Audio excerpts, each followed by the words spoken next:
No, it is.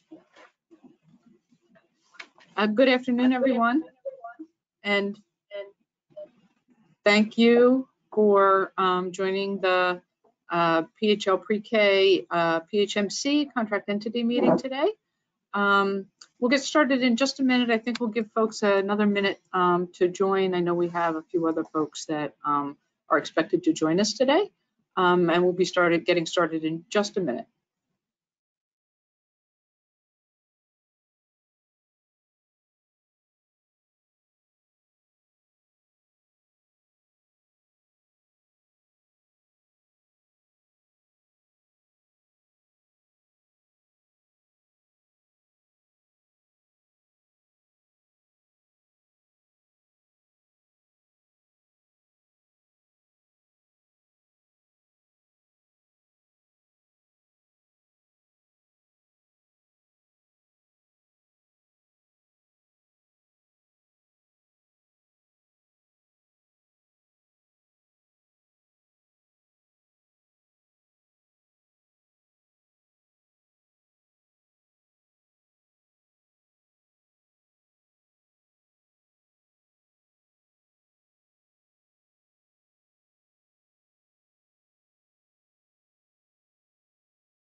Okay, good afternoon, everyone. We're going to get started. So welcome again to the PHL Pre-K contract entity meeting. We are recording the session today, and we will be sharing the recording with folks after the session is completed. We will share it out in the provider update. And we will also be sharing out the slides from today's meeting in the provider update tomorrow. I want to also share with you that I have a few other folks with me today who will be assisting with the meeting. Carrie Lee, you'll be hearing from, who is the contract manager here at PHMC, the intermediary for PHL Pre-K. I'm Leslie Rosler. I am the director for the intermediary for PHL Pre-K. Cassandra Curiezes, who's the data and performance manager. Zaida Velez, who is one of our provider services coordinators. And you'll also be hearing from Rex Lin Yin, who is the Deputy Director of Content and Learning Strategy at the Quality Support Center, about some of the supports that are available through the Quality Support Center. So just a few reminders before we get started. Make sure that you all have your computers and phones muted, and I think we've muted everyone, so we should be good in that regard. If you have any questions, please be sure to enter them in the question box. We will have some time allotted at various intervals throughout the meeting to address questions, so please feel free to enter your questions into the question box. So just a little bit about the purpose of the meeting. So we do hope that these meetings will provide you with updates and information relative to the PHL Pre-K delivery, and provide you with clarification about contract expectations, and to review any upcoming compliance and monitoring activities, including the fiscal expectations. And it's also an opportunity to share out with you some of the quality supports that are available to you to support you in meeting some of the contract deliverables. These meetings will be held 3 times this year. This is the first of the 3 meetings. And the audience for the meetings are providers assigned to the PHMC contract entity. So today we will go over some reminders around the FY25 seat selection process for seats for the next program year. We'll provide some contract clarifications for you and upcoming contract deliverables, just some reminders and key points about things to expect around the deliverables. We'll spend a minute reviewing the status of where we are with the system enrollment and review the monthly slot analysis process. Rex will share with you some of the quality supports that are available, and we'll round out the meeting today with some information about the early child mental health consultant and family navigation supports that are available.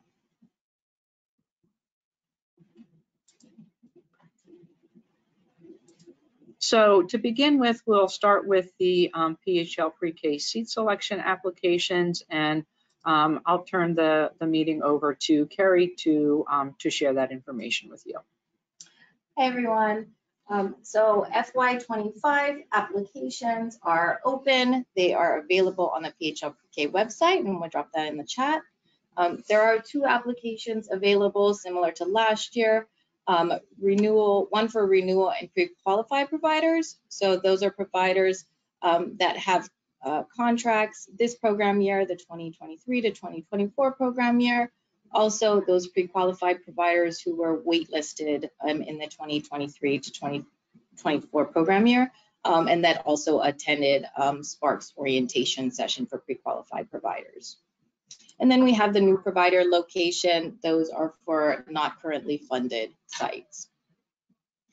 We held application information sessions last week. The recordings are available on the PHL pre-K website as well.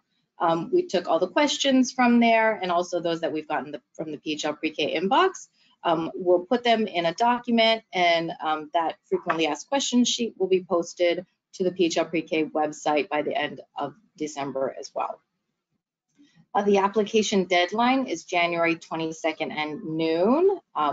Applications need to be submitted in the web platform, and submissions will not be accepted after the deadline. And again, the renewal application, if you did it last year, is very similar to that application. So if you have any questions, please reach out to us at the PHL pre-K inbox. Great, thanks, Carrie. Okay, so just a few contract clarifications.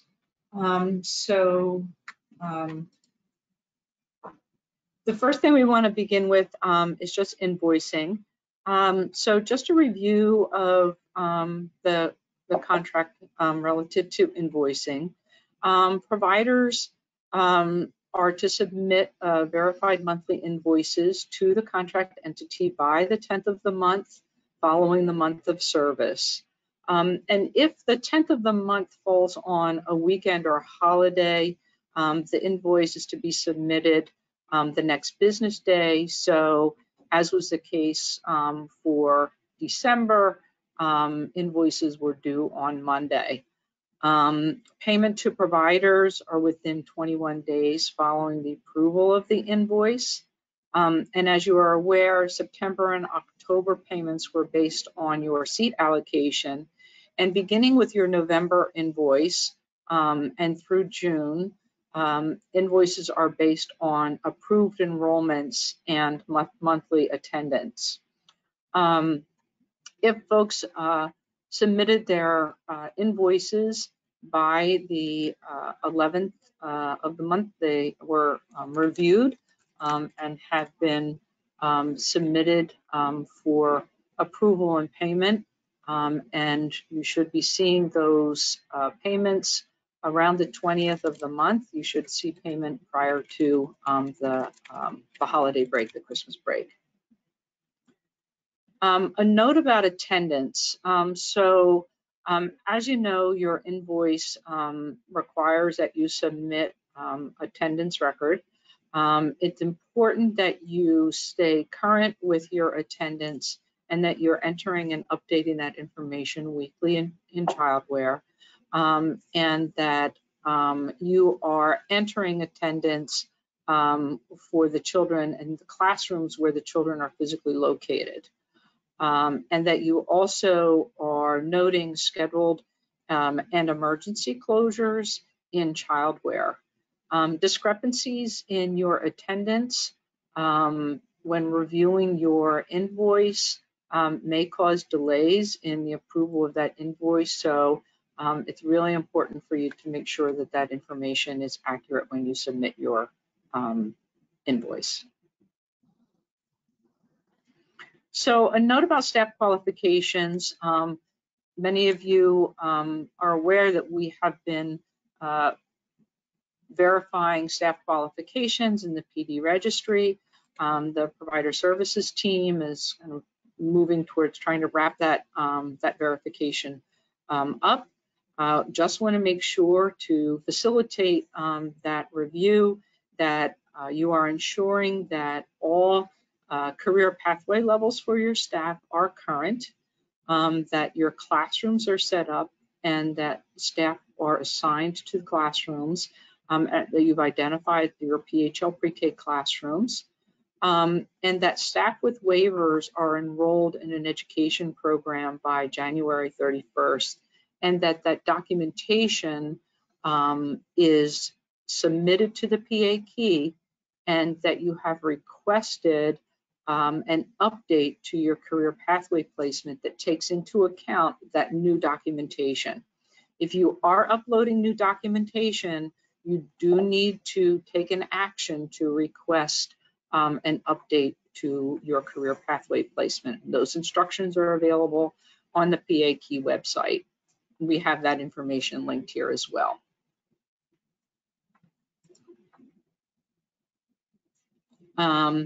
As I mentioned, the PHL pre-K staff must have a verified career pathway level in the PD registry. And PHL pre-K staff who do not meet the staff credential requirements must have an approved staff qualifications waiver. Staff with an approved waiver last program year and do not meet the PHL pre-K requirement this year will also need to renew their waiver. Waivers are available throughout the year, provided that folks are enrolled in an education program. We will, and you meet the eligibility requirements for the waiver, right? We will entertain and review that waiver for approval. The links to the requirements and the eligibility requirements are on this slide, and as I said, we will post those, as well as the link to apply for a waiver if you do wish to do that. Individuals who did apply for a waiver and had not yet enrolled in a program and were reviewed and accepted, we will be checking in on the status of your enrollment in a program after the 31st of January. And if you are not enrolled at that point, then your waiver may be in jeopardy of not being approved anymore. The PA Key did recently reach out to us regarding PHL pre-K providers with foreign degrees.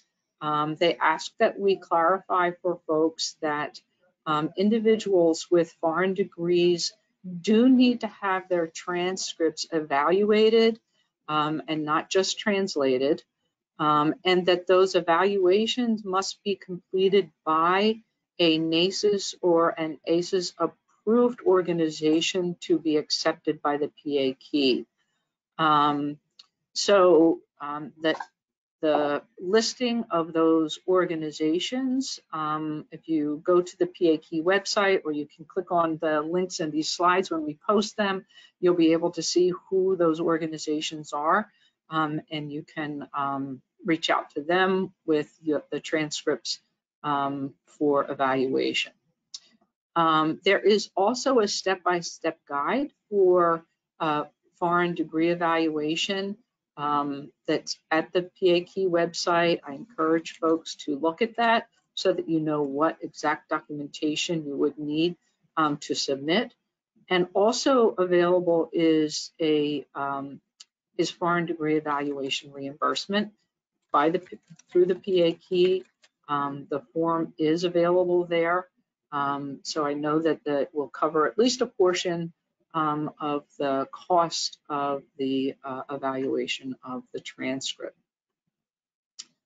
Once the evaluation is received, then you must submit for career pathway placement by uploading the documentation and requesting for a career pathway placement review. If folks have questions specifically about career pathway placement or foreign degree evaluation, you can reach out to the PA Key and contact and specifically to Donna Wennerholt. So just an additional comment about classroom cleanup. Please make sure that your classrooms have the correct number of assigned seats identified, that you have the correct number of classrooms set up for the number of PHL pre-K children that you have, that you have assigned teachers to only one classroom, that they're not assigned to more than one classroom, and that you haven't accidentally assigned a staff member to the same classroom twice. So these are a couple of little things that we've seen when we have been reviewing the data, and want to make sure that everyone is aware, just to be careful and make sure that your data is nice and clean. We do provide regular reports to the Office of Children and Families about the status of classroom compliance and staffing credentials.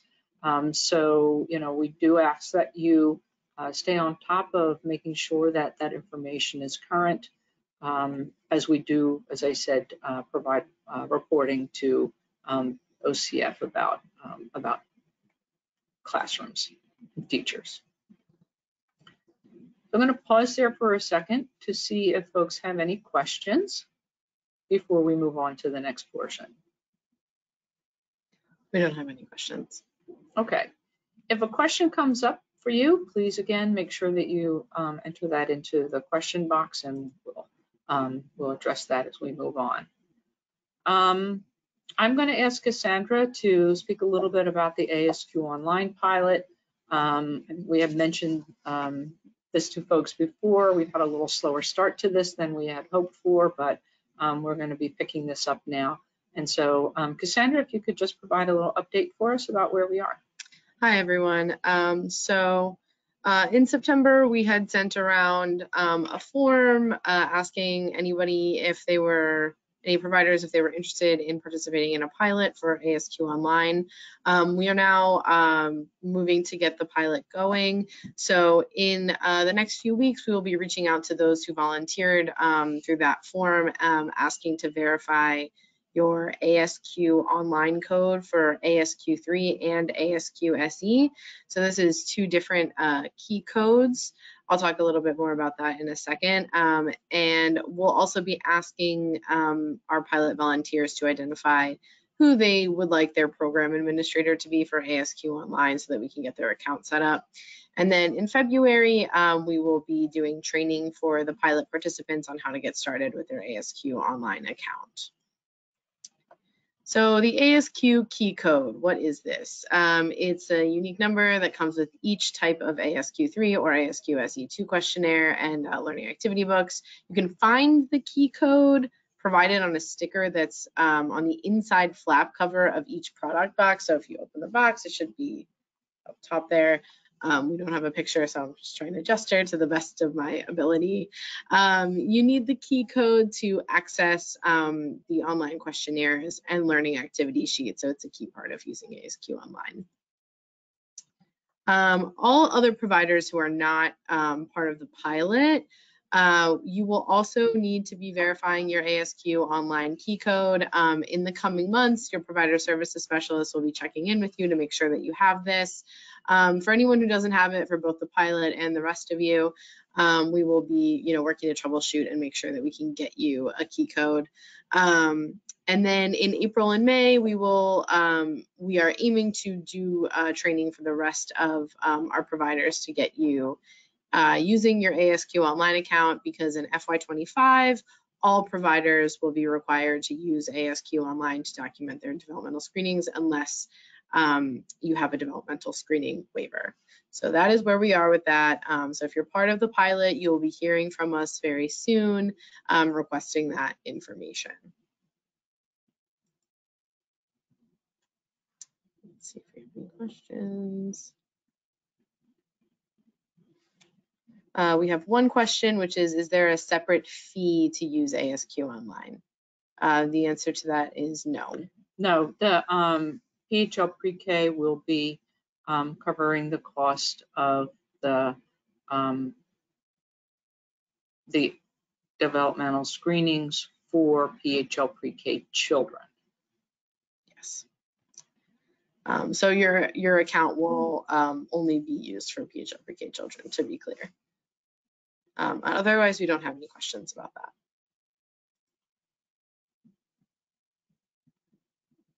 Okay, so we'll move into some of the upcoming contract deliverables.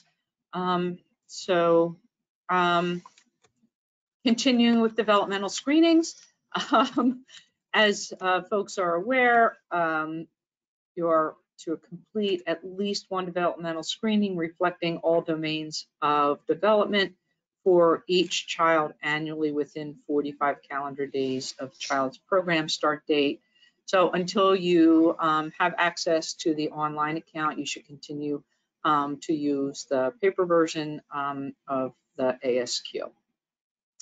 And developmental screenings then should be shared with families and a referral to additional services made, if applicable, following parental consent. Okay. Health assessments. So you should we'll be verifying that at least one health assessment, including immunizations, has been obtained for each child in the past year, and that the documentation should be entered in childware 60 days from the child's start date. So kindergarten transition, so ensuring that children who are eligible to transition to kindergarten, that families have supports to know what their options are for kindergarten, and that those children are registered for kindergarten by the spring. So in order to meet that goal, we do ask that you have a transition plan created for each child within 60 days of their entry date, and that information is shared in childware. That a kindergarten transition meeting occurs, that you have a meeting with families to discuss what the options are for kindergarten, and that meeting happens by January 1st. So you should be having those meetings now, or have had those meetings, so that you do meet that January 1st date. And that for kindergarten registration, we are interested in understanding that children have indeed been registered for kindergarten, and that information is documented in childware by the end of May. So TSG checkpoint is coming up, the first checkpoint, the winter checkpoint. I'm going to ask Cassandra to share a little bit more information about the expectations there, and if folks need supports. Hi, everyone. So the TSG winter checkpoint is on February 15th, 2024. The winter checkpoint period began on November 16th, so right after the fall checkpoint happened, if you participated in that for something else. The first documentation check that we conducted happened last week. So if you did not have any classrooms set up in TSG or you had not yet entered any documentation, at that point you will be hearing from your provider services specialist to just make sure that you're ready for that checkpoint and that your account is set up, your classrooms are set up, and that you're entering the right amount of documentation. Each PHL pre-K child should have a TSG profile, and each child should have at least one piece of documentation in each TSG indicator, which is what we were looking for last week.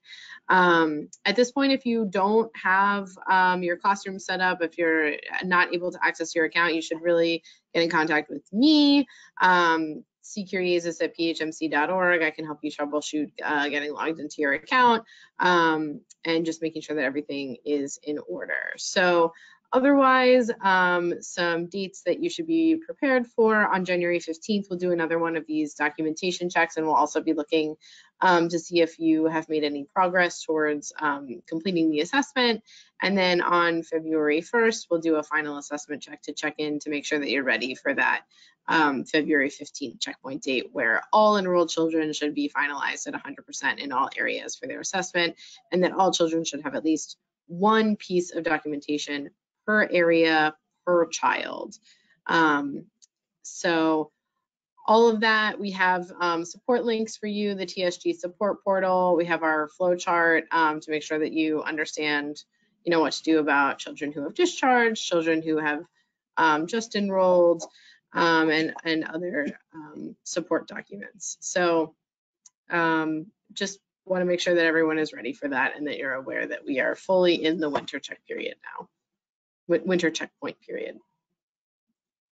Okay, great. So please do make sure that, if you have staff that need to have access, that you are reaching out to Cassandra to get that access, that you are recording your documentation. We do want to make sure that everyone is successful in meeting the that checkpoint, so that all children have a finalized assessment by the 15th of February. So at this point, I'm going to ask Carrie to share some information about the mid-year expense reporting and the external review and audit expectations. Okay, thanks. So it's that time of year again for mid-year expense reporting. Notifications were sent out earlier this week that had the template and instructions as well. All PHL pre-K providers are required to complete a mid-year expense report. The reporting period is July 1st through December 31st, 2023, and the due date is for the expense report is January 31st, 2024. And the submission link is in that notification as well. We wanted to take a moment here to demo the expense report form. This should look familiar to you if you completed it last year. It is the same thing. There are two versions of the template, one for centers and one for families. If you are a group, you would complete the center template, which aligns with the budget that you completed at the beginning of the year that goes into your contract. Here on the right-hand side are links for instructions and also a video tutorial as well. This is the summary page of the expense report. There are 4 other tabs at the bottom. You'll see these are expense tabs that you will put all your expenses into. And this information on these pages, these tabs will pre-populate into the summary page. And we'll go through that a little bit. So what you would do first is you would use the drop-down to select your site name. Then you would choose the time frame of reporting. So this would be for mid-year. You would select that. As you might have seen, these year-end columns grayed out here. When you're going to be doing, if you need to do the mid-year later, you would have select year-end, and then those columns would be available there. But we're doing the mid-year, so we're going to check that box, or we're going to pick that, select that drop-down. You're going to put in the date of submission, and then you are going to put in your total budgeted amount. This is the amount you're awarded in your contract, if you need to find that. If you are awarded a contract amendment after you received your original contract, you would use the contract amendment amount. So moving on in the summary page, column A here, these are your budget line item expenses. These correspond by color. We have program staff expenses, and all of these line items here, you would put in the program staff expense tab. Similarly, we have program other expenses, occupancy expenses, and then other expenses as well. For column B, you would put in your approved annual budget amount. So that again is the budget, the line item budget that you completed that's in your contract. You would write all those line items in here. Columns C through F, you will not enter any data into. These will be pre-populated by those expense tabs. The justification column here, if your expenses are over or under 10% of what was originally budgeted, you'd write in a detailed justification here, and we can give an example in just a moment. And then over here on this side, these two columns, H and J, are your allocation methods. So you would choose how you are allocating PHMC expenses by children, space, time, or other, and then you would write in the percentage. And again, we can go over an example now. So let's say we had 10 children that we were allotted through PHL Pre-K.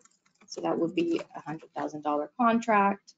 I'm just going to write in one of the line items here for, let's say I had in my line item budget that was approved at contracting $40,000 for teacher salaries. So that was approved at the beginning of the year. Now I want to write in my expenses. When you're writing in your expenses, you'll need to choose something in this drop down before you enter in your expenses.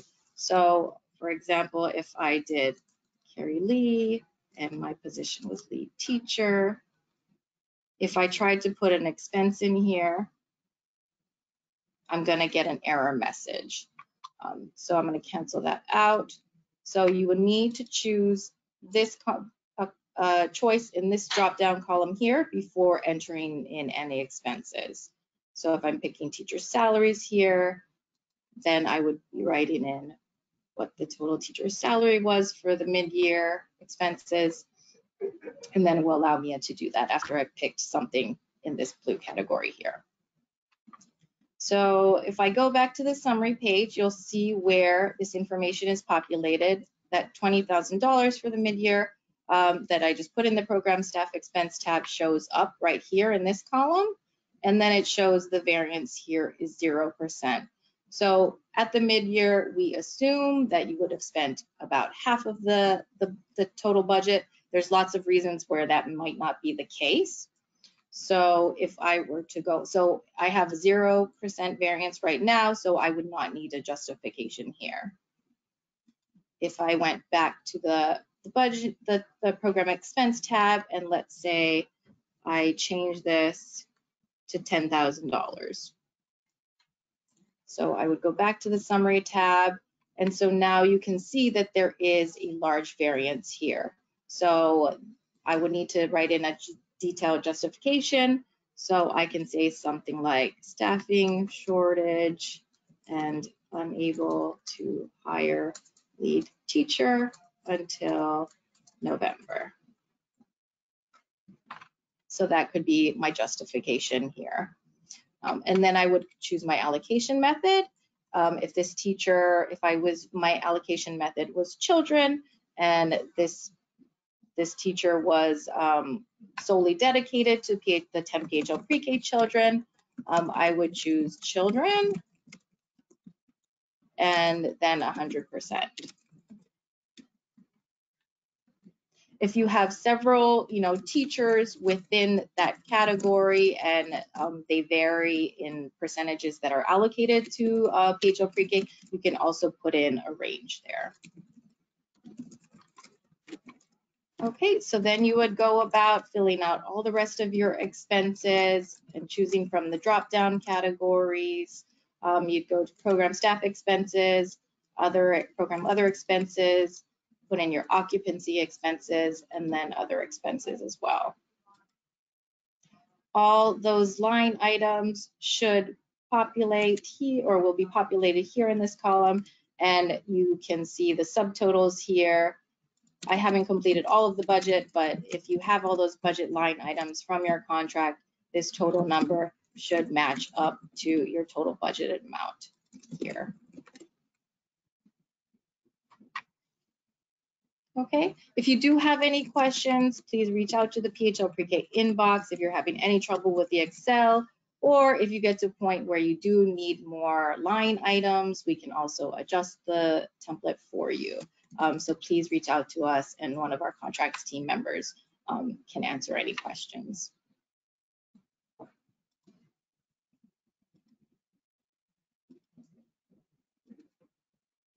Okay, and again, the deadline is January 31st for that mid-year expense report.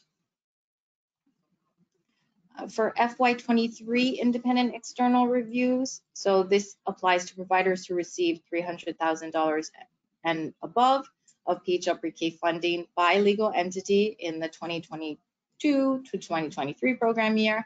Notifications were sent to these providers in August if they were required to do independent external review. If you've already turned it in already, thank you so much. We really appreciate it. Our finance team will be reviewing it and get back to you with any feedback if needed. If you have an OCF approved extension, please submit no later than December 31st, 2023. If you need to request a second extension, please contact the PHL Pre-K inbox. You'll need to complete the form again, detailing the compelling reason for the delay and your anticipated submission date. And we want to be sure that that reason is detailed. So if you're just saying your auditor needs more time, we would want more information than that. If you could let us know progress of your audit, if the auditor is waiting on anything from you, or if you're any information that you have about why the auditor is requesting more time, you'll need to put that in the form. And then all extension requests do go to OCF for approval. Okay, thank you, Carrie. And again, if you have any questions about that, be sure to reach out to the PHL Pre-K at phmc.org inbox, and someone from the contracts team will be sure to get back to you about that. If you feel like you need, some additional supports beyond just clarifying questions, please know that the Quality Support Center does have some business supports available that will be able to, I think, help you to dig a little deeper and completing some of this information, and Rex will be able to share some of that with you a little bit later. So just a little note about the enrollment and monthly slot analysis review. So the PHL Pre-K is doing really well in terms of the enrollment. The system is currently 92% enrolled, so that's really terrific. We do take a look at the enrollments on a monthly basis. So we do encourage you to ensure that you are continuing to work toward and maintain 100% enrollment. That once you have reached the 100% enrollment, that you are continuing to build and maintain wait lists, and that those are noted in childware. And that if you need any recruitment supports, that you can reach out to Spark by emailing them at the email address that is below. So we do a monthly slot analysis. And what that slot analysis does is it looks to see how many seats are vacant for 30 days or more by location. And we share that analysis with OCF. And we use that information to see whether or not there will be a need to reallocate seats. Reallocation of seats really is at the discretion of OCF. We've done this analysis 2 months now. We did for October and for November. We currently have not made any seat reallocations as a result of this. But you would, if you are a site that shows up on the list with a 30-day or more vacancy, you'll get an email just asking you to submit a recruitment plan if you haven't already done so, and to continue to implement your recruitment strategies, and if you need some support around enrollment, to reach out to Spark. Seats may be at risk for reallocation if they are vacant for 30 or more days, and if we are going to be making any reallocations, you would be notified specifically about that.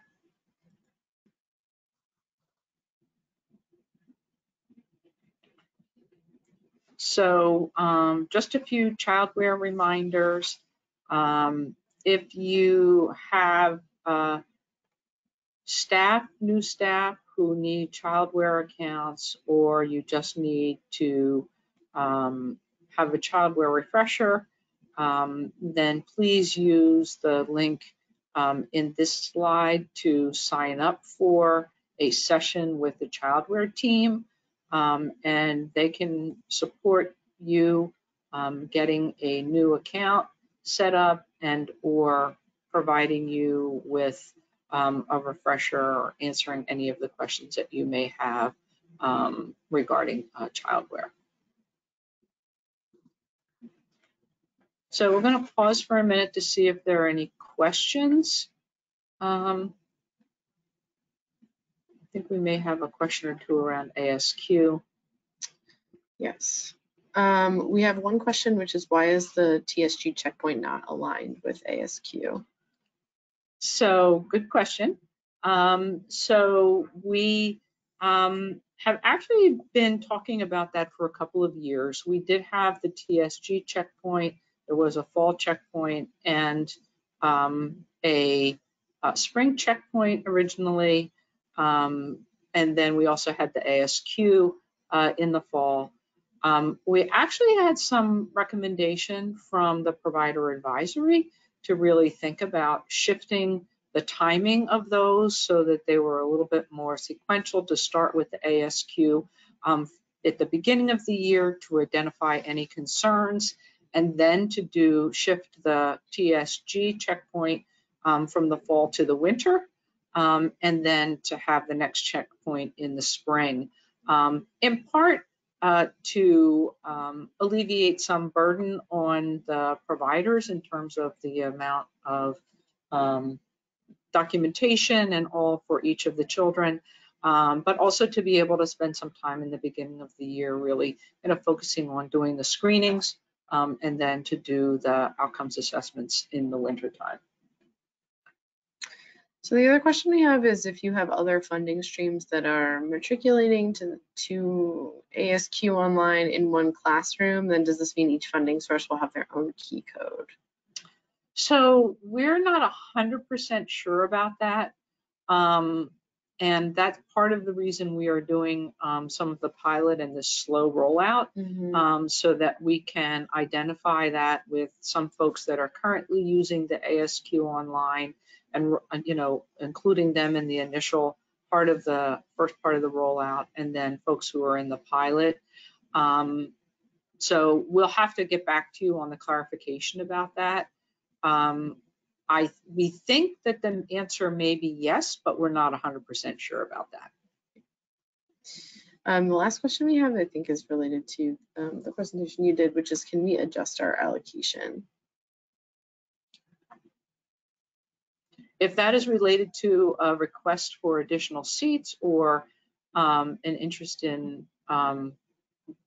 shifting your seat allocation in some way, then you should make that request through the PHL Pre-K at phmc.org inbox, and the contracts team will reach out to you specifically to understand what your request is. Okay, that's all the questions we have. Okay, so we're gonna invite Rex to share some information about the supports available through the Spark Quality Support Center. Okay. Good afternoon, everyone. I'm Rexian. I'm the Deputy Director of Content and Learning Strategy with Spark Quality Support Center. And as I hope all of you are aware of, that we're responsible for delivering those high quality support services directly to all of you who are part of the PHL Pre-K program.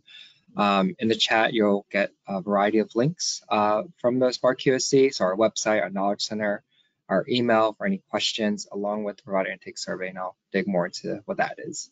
Next slide. So some of you may have seen this image, others will get this image very soon in a special box that's coming out to all of you in January. But this is our success circuit. This shows a continuum of quality supports and services that are available for all of you as PHL Pre-K providers so that you can plug into them and contribute to your own success as providers. There's no really wrong way to start, though if you would like a first step, I definitely encourage all of you to make sure you establish that coaching connection. This is a critical step in really initiating and forming that direct reciprocal relationship with your coach and with your program. And your coaches are your direct source of support, and really, like what I like to say is that they're concierge of our services. Many of you have received introductory letters and have organized site or Zoom visits. And so if you haven't done that yet, please make sure you schedule those. Otherwise, you have, great. We also just want to remind providers to please make sure you complete the provider intake survey. It has been in the PHMC weekly newsletter for some time now, and that is just a way for the Spark Quality Support Center to ensure that we are designing quality services that are aligned to what you want and what you need. We definitely, as you connect with your coaches and plug into our quality support services, today you've heard a lot of information regarding those Q3 deliverables. So if you need supports in any of that, please reach out to us. We're planning to offer supports like individual or group coaching, peer learning communities, office hours, physical support, just to name a few. So anything or anywhere, please reach out to Spark Quality Support Center so that we can make sure you're getting the help that you need. In the upcoming PHMC weekly update, we'll be featuring some of those resources that could help you with the upcoming deliverables.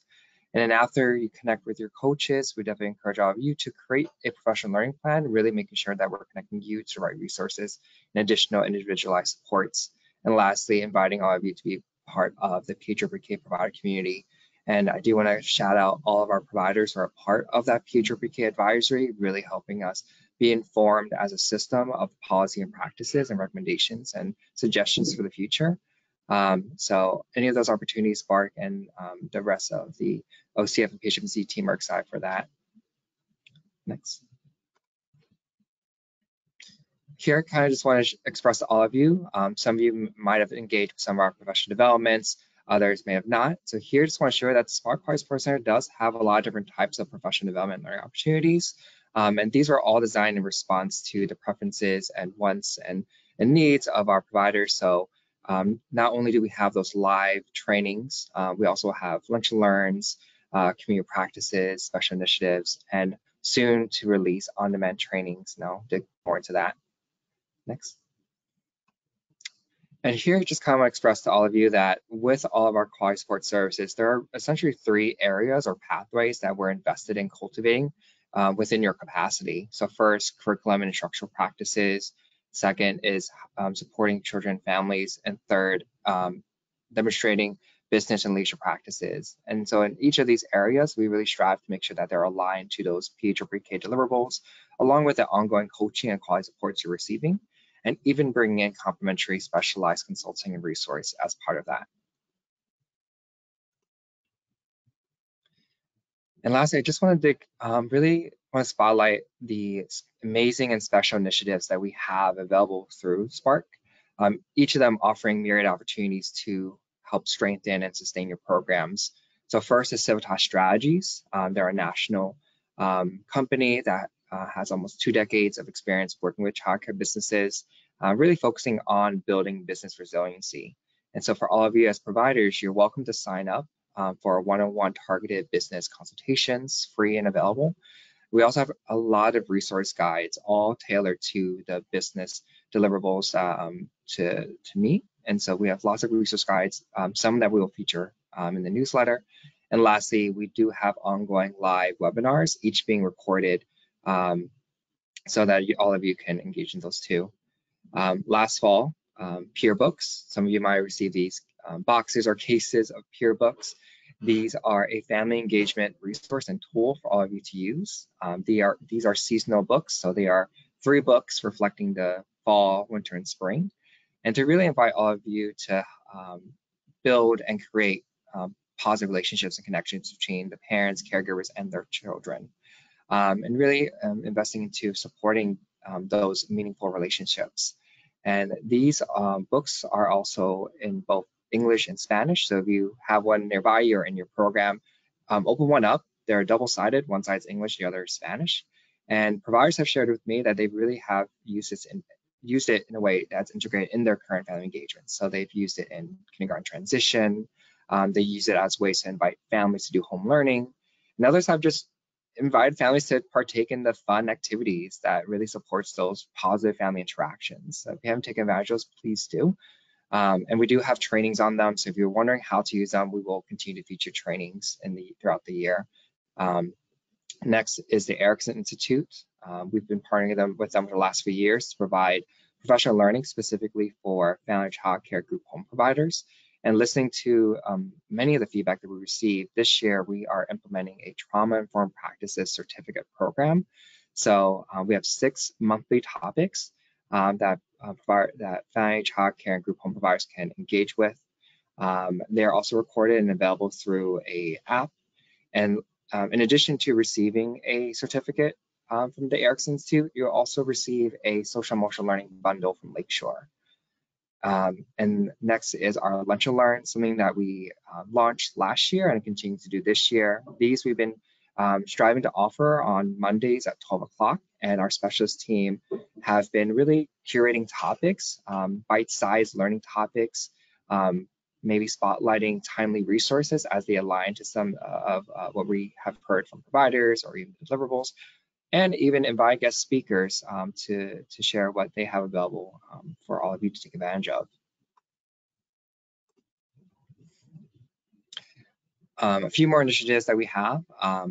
We have been rolling out in-service professional development days. So if anyone's familiar with the school district and how they do full day in-service professional development learning, Spark, we also have identified a few of those holidays where we provide those professional learning opportunities. So mark your calendars. We have these holidays here: MLK Day, President's Day, and Eid. In case if you're a provider who maybe on these days you have the greater capacity to engage in professional learning, so we'll also be sharing out what those days look like and their offerings. So sign up for them.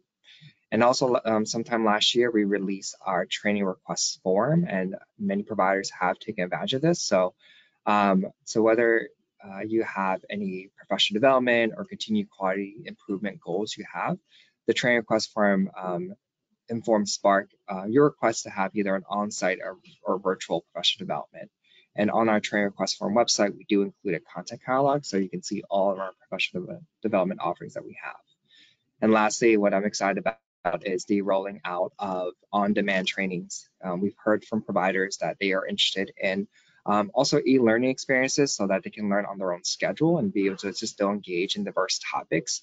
So we are working with the PA Key to roll out some on-demand trainings on some great topics, and they're also going to be available in English and Spanish. And just to spotlight, all of our trainings except our Lunch and Learns are PQAS credits. You do receive PQAS credits. Now, pause here for any questions. Rex, doesn't look like we have any questions right now. So, Rex, before we move into the early childhood mental health and family navigation supports, I know you're working on some training with Lakeshore around the pyramid model. Could you just kind of share a little bit about where you are and what that's going to be, and then we'll turn it over to Zaida to share about the ECMH and family navigation supports. Definitely. Yeah, definitely. Yeah, so Spark Heart Support Center, we're working with Lakeshore to offer the Pyramid Model series. It's a two-part series in which part 1 is about tier 1, tier 2 supports, and tier 3, and then part 2 is about tier 3 supports. So definitely listen in to the next part of the presentation if you're very interested in learning more about the pyramid model and how to implement it, how to gain some strategies for your classroom. So whether it's yourself or even your teaching teams, we will have both online and in-person opportunities between February through May. So we will share out more information about that. Great, thank you. Okay, so I'm going to ask Zaida to share information about the ECMH and family navigation support that we have. Sure. So the ECMH consultation, we use a pyramid model to base our support. And what it is a framework of evidence-based practice for promoting young children's health, social, and emotional development. It includes 3 tiers of intervention, prevents challenging behaviors, and focused on building adults' skills so that they can support children's social and emotional health. So there are 3 tiers. Okay, tier 1 is a universal promotion, and this includes all children. The tier 2 is the secondary prevention for some children, and tier 3 is a tertiary intervention, and this is for few children. So like I said, tier 1 is a universal promotion. This includes all children, that's the base.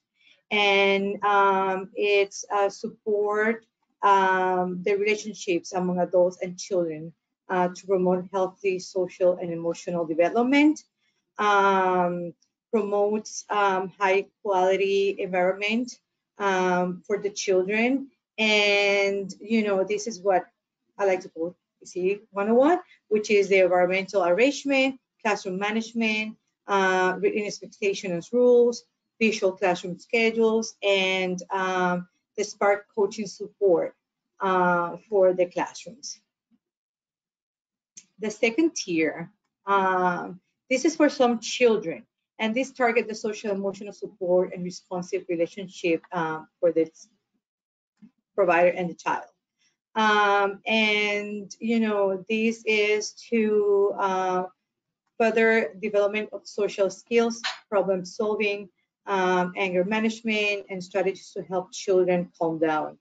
And this is for, like I said, for some children, and this is using small groups to teach social skills like sharing, taking turns, coping strategies, problem solving.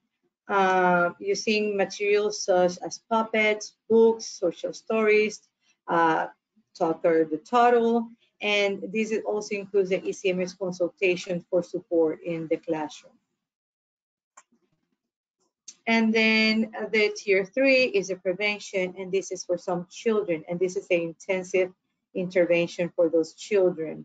The intervention is individualized to support for children to demonstrate intensive chronic behavior.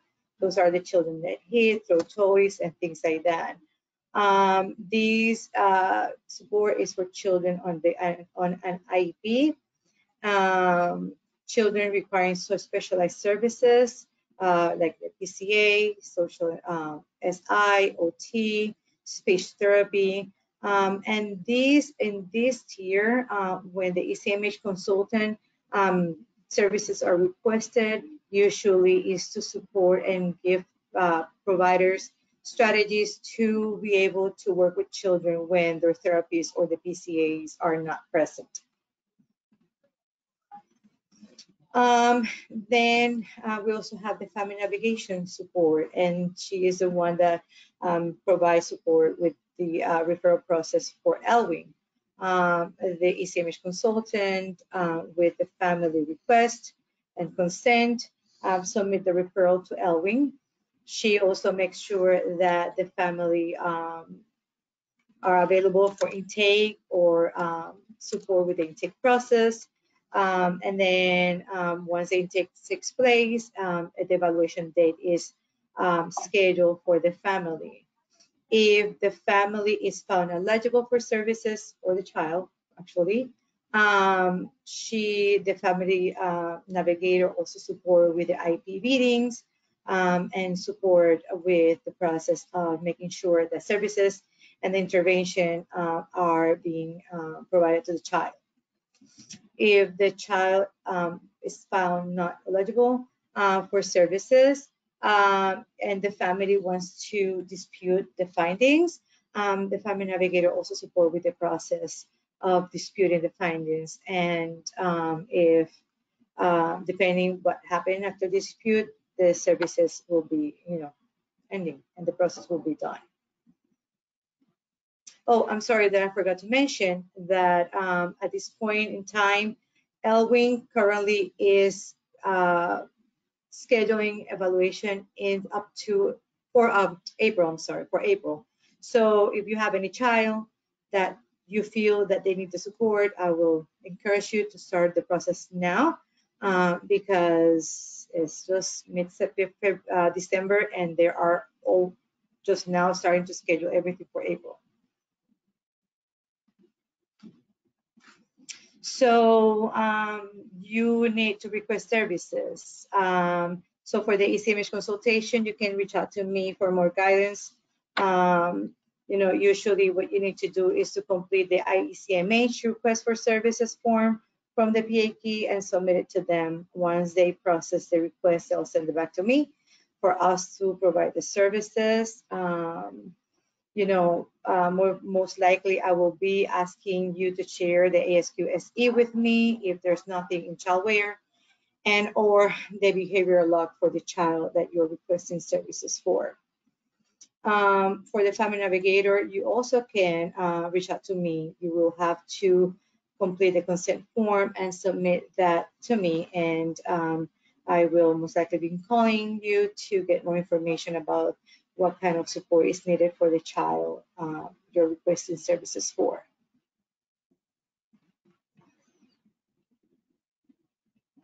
Thank you, Zaida. Can you just speak a little bit about the importance of the behavior log in supporting the ECMH request and how that information is used? Yeah. So the reasons I can request the behavior log, or I will be requesting the behavior log, is if a provider requests a service for a child, the ECMH consultation services for a child, and when I go to childcare to look at the ASQSE, either it's not there or the scores does not reflect the need for services, I will be asking for the behavioral log to look at what's going on and have a picture of what's happening with the child and the behavior that is exhibiting in the classroom. Also, the behavioral log is important for children that provider feels that a PCA is needed because the child is aggressive or they're challenging behavior in the classroom. That is also supports the need of this PCA and evaluation for the child. When Elwing find a child not eligible for PCA is because usually they have not enough information to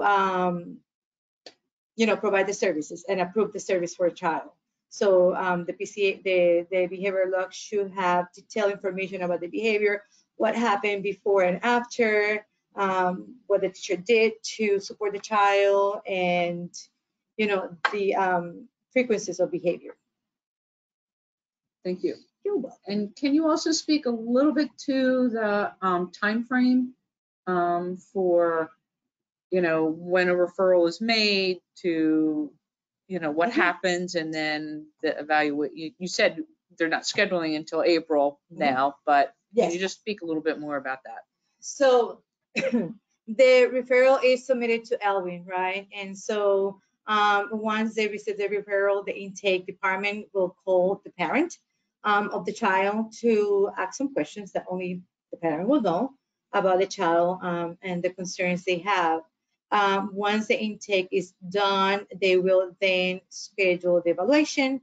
And if the child is found eligible, they have 60 days to schedule the IEP meeting. So it's a lengthy process. And as I said earlier, they're scheduling into April. So if a child is found eligible in April, it's not until maybe almost the summer when the IEP meeting is happening. And if we're lucky, the services are right there and there. If not, we have to wait for an therapy to be available for the child. And what are Yes. some of the reasons for why, things might get delayed? I mean, I know Oh, yes. the interaction with like families' response to questions and that kind of thing. So, Yes. So in our experience, the reason why maybe the services might be delayed is that the Elwin will be having difficulties reaching out to the family.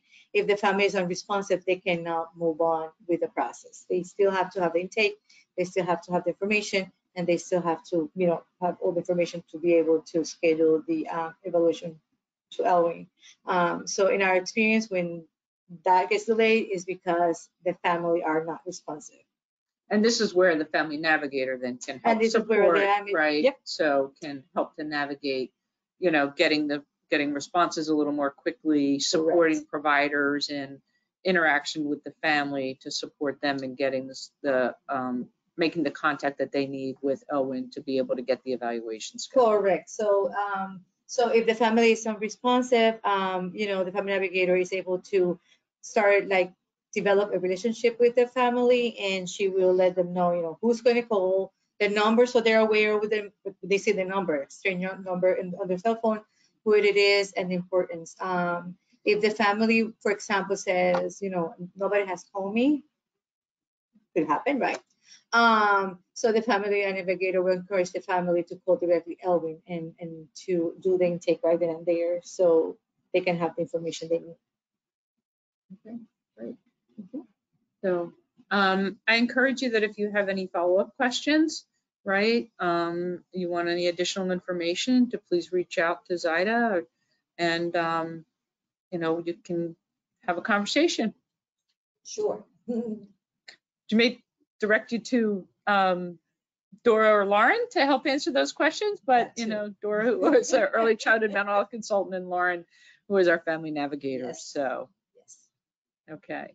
So, do we have any questions? No questions at this time. Okay, great. Thank you. Okay, so we're just about wrapping up our meeting. Just want to provide you with some important dates to remember. Just want to remind you that the FY24 application for seats for next year is due January the 22nd at noon, okay, at lunchtime. So please make sure that you get your application in on time. The mid-year expense reports are due at the end of January 31st.